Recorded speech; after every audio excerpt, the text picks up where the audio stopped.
Hello everyone, welcome. My name is Phoenix and this is the Consumer's Guide to Filmmaking. Warrior, 2019 to 2023, Jonathan Tropper, Justin Lin, and Shannon Lee. This series follows a man by the name of Assam.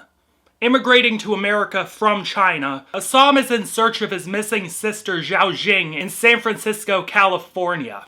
His search leads him into reluctantly joining the Hopway Tong, led by Father June and his son, Young June.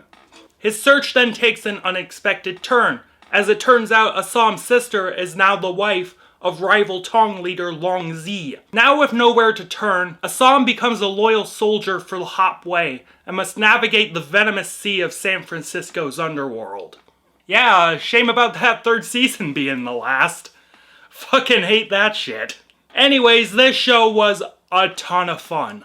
A brilliant love letter to a martial arts legend. For those that are unaware, Warrior was the passion project of the legendary Bruce Lee. The original show was gonna be called Assam.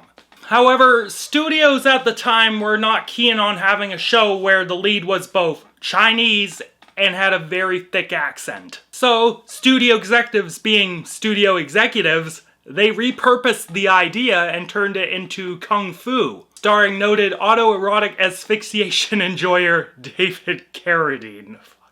So after 40 plus years, Bruce's daughter Shannon, alongside Justin Lin and showrunner Jonathan Tropper, managed to get the show made, with the show first airing on Cinemax and then being put on HBO Max when Cinemax stopped making shows. Unfortunately, in 2023, the show was cancelled. That puts a dour on things, as there is no concrete ending to the story. How much of this show was planned out by Bruce Lee in the 70s? I don't know. I doubt it was much outside of a broad outline. Shannon Lee probably had access to his notes, so maybe it was based on some of those. Regardless, I think Shannon Lee did something very special here, and I can still appreciate all the things that this show did really well. Technically, there is a strong visual aesthetic to this show. It is incredibly smoky, as many shots outside are covered in a haze of smog. The indoor shots all have a muted, natural light look to them. Both these aesthetics are quite pleasing to the eye. In terms of pure camera work, the conversations are nicely framed and blocked. There are plenty of flowing camera movements and nice angles during the more low-key moments of the show. But this is Bruce Lee's show. We're not here to talk about that frilly story bullshit. We want that badass action, son. And let me tell you, this series has it in fucking spades. Every action sequence is beautifully choreographed, with the only cuts happening being ones that relay info or ones that hide the more obvious stunt work. All these action scenes are shot wide and every blow feels real and powerful. Everyone in this show is getting their ass kicked, and the stakes of each battle feel like you could lose any character at any moment. With badass action comes some badass special effects. There is some phenomenal stunt work and production design in this show. The sets in this series are absolutely wonderful.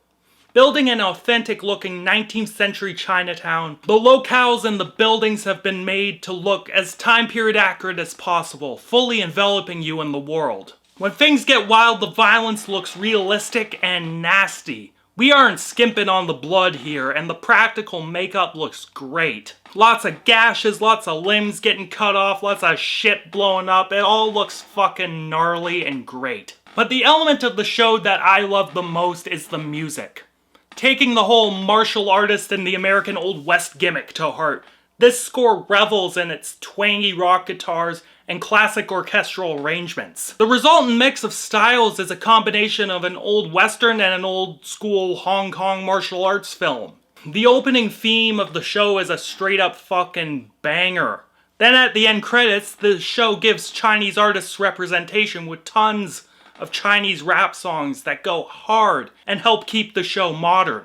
Writing-wise, the show is pure Bruce Lee, but modernized to fit our time. While the original show was most likely going to be this baddie of the week sort of deal, this show is in line with its contemporaries as it follows an overarching journey which sees Assam having to balance his duties with the Hopway, his love life, and his duty to his sister Zhao Jing, who is now known as Mai Ling.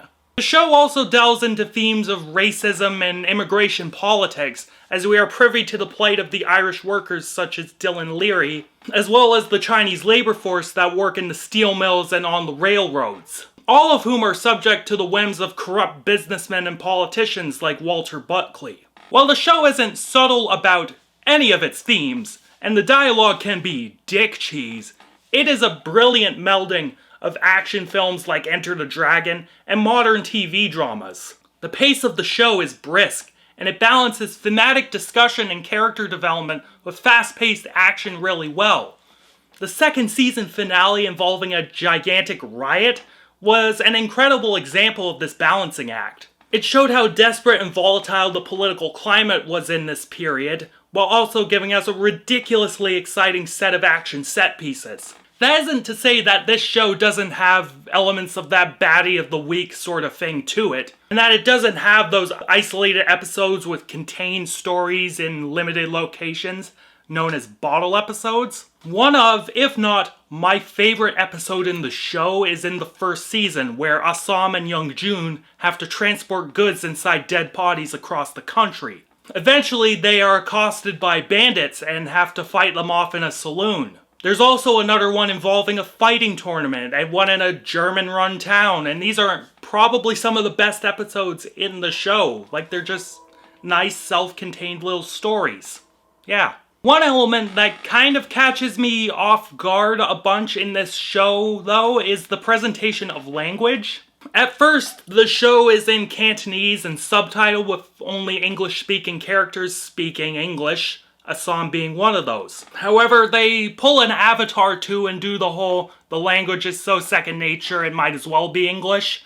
So we see the Chinese characters start speaking fluent English to each other. But to the outside world, they're all speaking Chinese, or broken English if the character can in fact speak English. While I adjusted to this method of presentation, others might get thrown by it, so just a word of warning beforehand. Oh, and just a reminder, nothing gets resolved by the end. It ends on a cliffhanger. Sucks. The only story arc that never got mentioned again, and I was hoping that they would bring it up in the final season, was the former mayor's wife being institutionalized by the new mayor. Maybe that would have been returned to in later seasons, had those been made. Again, that sucks. Anyways, casting-wise, the show boasts some great performances. In our lead role, Andrew Koji plays Assam, the role intended for Bruce Lee. And I think Andrew Koji does justice to the legend, channeling his presence and his way of speaking really well. He also brings his own abilities and charm to the role, showing us some decent emotion here and there. We also have Diane Duan as Mai Ling, and she plays the ambitious femme fatale role to a T. I loved her interactions with Koji in this show. Jason Tobin turns in a good performance as Young Jun. He exudes the brash and arrogant attitude that you would expect him to have, and his chemistry with Koji was really nice. The supporting cast with the likes of Dean Jagger, who's looking yoked in this role, Kieran Bew, Tom Weston Jones, who gets some really meaty bits to play with in this show, Langley Kirkwood, Christian McKay, who he was so fucking good. He worked me into such a shoot, and I marked out so fucking hard when he got killed off. God tier heel work. The actors all have such fun with this material, and it really shows. Overall, while I wasn't planning on giving it such a high score here, I think the fact that this show was prematurely taken from us, it compels me to sing its praises. While it's not the smartest show, its writing is a clear ode to the man that conceived it and the legacy and film he left. Classic martial arts action for the modern TV age, Warrior is a show that does right by Bruce Lee with its kick-ass action, fun score, and great performance by Andrew Koji. Go check this show out, get it some streaming numbers, and maybe we can get more of it. I don't know. It's good either way. Recommended. And I am feeling an 8 out of 10 on this one.